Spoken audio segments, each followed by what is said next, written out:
Sharon Vinderine is back from Parent Tested, Parent Approved. Good morning. Good morning. How are you guys? Great.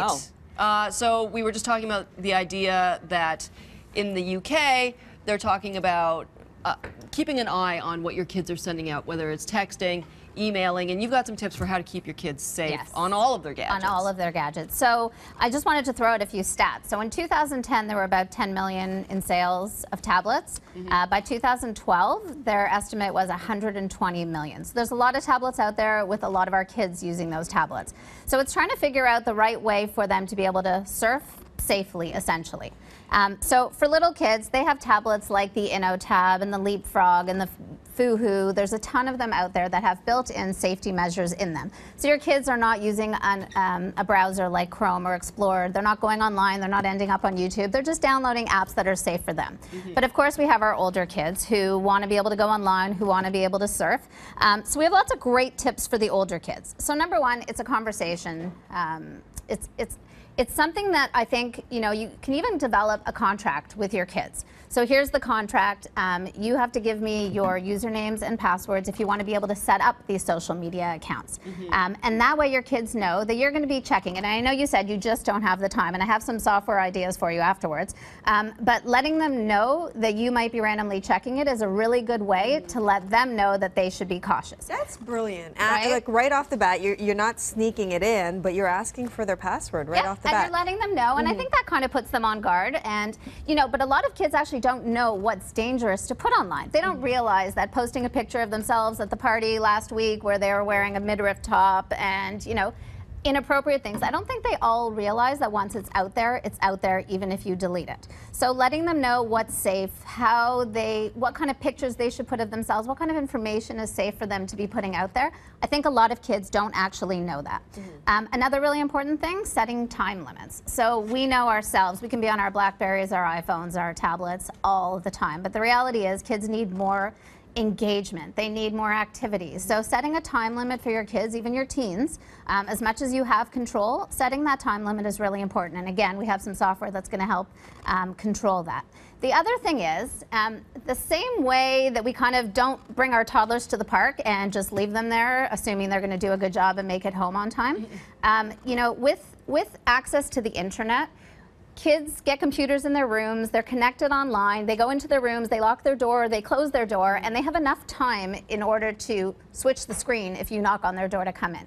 So a good idea is putting the computers in public areas of your house. So a hallway, a kitchen, a corner of the den, whatever it is. Yeah, so that, I've always thought that. Right? My kids are too little, 6 and 3 now, but when the time comes, when they start using a computer solo, it's going to be in a shared space. But how much more difficult is that? Because there are tablets that you can move from room to room, as opposed to back then, it was just a, you know, a desktop. But that's what I wanted to ask you, because in a way, as parents, we enable our kids because, you know, we like the tablets as much as they do. I know. Would you ever recommend severely limiting access to technology? So, I mean, in our house, we have certain rules. There's only so much time they can sit on their iPads. There's only so much time they could be watching TV. And when forced to go and do something together, it's amazing. Yesterday, I made them get off of all their electronics at 11 o'clock in the morning. They got their 4 hours of cartoons because they're up super early.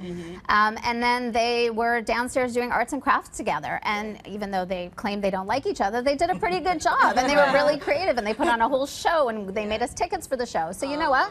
It forces them to engage, to get creative. Can you monitor things like YouTube and things like that? Because my 6-year-old wants to look at whatever 6-year-old kind of stuff. But then if you hit the wrong thing... You hit the wrong button, and we were saying you search Harry Potter and you can come up with all kinds of stuff. So I'll jump to some of the software ideas. So actually, you know what, I'm going to tell you on an iPad, because that's 60% of the sales. I just wanted to show everybody really quickly how you can set restrictions on an iPad. So on the iPad, you go into your settings and you go to General. And then you scroll over to where it says Restrictions. And if it's your first time using it, it's going to ask you to create a password. And if you've used it before, you just enter your password. Now what this allows you to do, and this is what I do with my kids, there's certain apps you can turn off. So here you could turn off YouTube, you could turn off Safari. The other thing you can do is you could set ratings. So for example, music and podcasts. So it's set to explicit. If you turn that off, they can't get any restricted music. On movies, you can restrict and change it. We don't want to allow all movies. Let's say we only want to allow them to use general or PG. So you can set all that in. I mean, there's only so much it can do, but it's a really good starting point. Yeah. The other thing I found, my brother actually just showed me this because he has a 2-year-old who literally is better on the iPad than I am and the iPhone. Amazing. So you go into a game. My and favorite game, Words with Friends. Yes. Yeah, it's right here. Oh, it's right here. So you go into a game and you don't want them responding to your texts or emails. So what you do is you press the round button 3 times and you click start, and it locks them into this screen. And until you put in your password, they can't get out. It doesn't matter what they press. They cannot get out of this That's screen. great. It asks for a password. So I thought that that was really handy. The parents need to be as tech savvy as the kids, Oh my God, right? you have to be savvier. Yes. So there's also there's lots and lots of software solutions. The first one that we came across was Norton. Norton is fantastic. We love Norton. We love all their software. We have it installed on all our machines. But they have something called Norton Family, which I love because it's free. So Norton Family allows you to set up different profiles for members of your family. They actually took a poll that 62% of teens said that they knew how to have an online life and how to keep it hidden from their parents. So things like Norton installed on all your devices, your iPhones, your apps, whatever it is really important because it looks for keywords that they might be using and it sends you information on that. It also gives you a really good idea on how they are representing themselves online.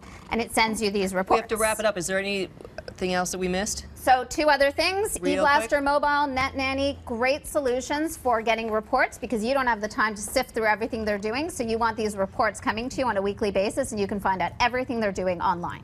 Ay, ay, ay. Big Brother is here. Oh my goodness. Sharon Vinderine from Parent Tested, Parent Approved.